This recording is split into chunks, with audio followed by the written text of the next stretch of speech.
इस वीडियो में हम ब्लड क्लॉटिंग के बारे में पढ़ेंगे।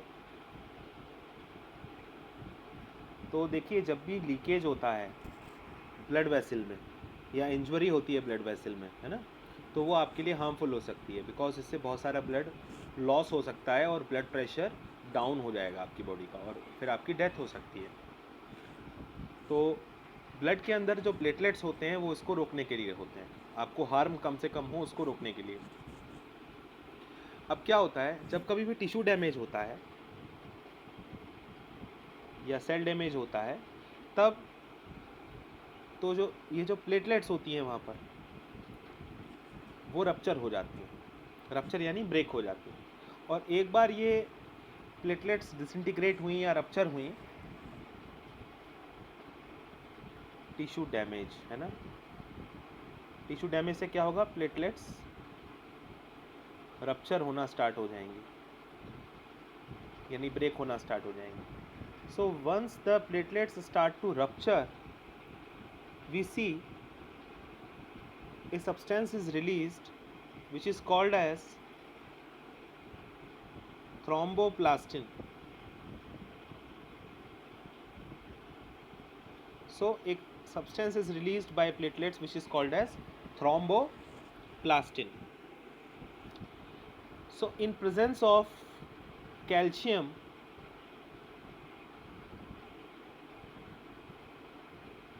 thromboplastin acts on plasma protein which is prothrombin and convert that into thrombin.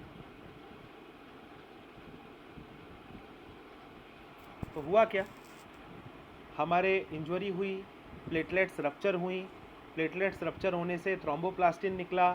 Thromboplastin ने कैल्शियम के प्रेजेंस में प्रोथ्रोम्बिन को, ये जो प्रोथ्रोम्बिन है ये कहाँ प्रेजेंट था, ब्लड में ही था।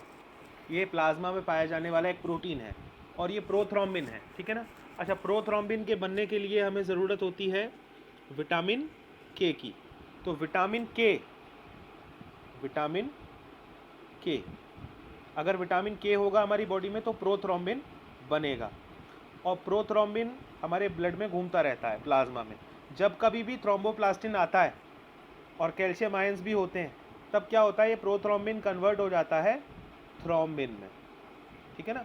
अब देखो थ्रोम्बिन क्या करता है, ये जो थ्रोम्बिन है,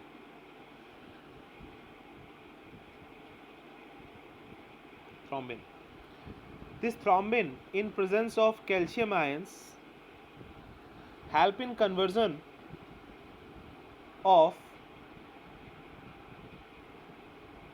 fibrinogen which is soluble protein present in the plasma into an insoluble form which is called as fibrin।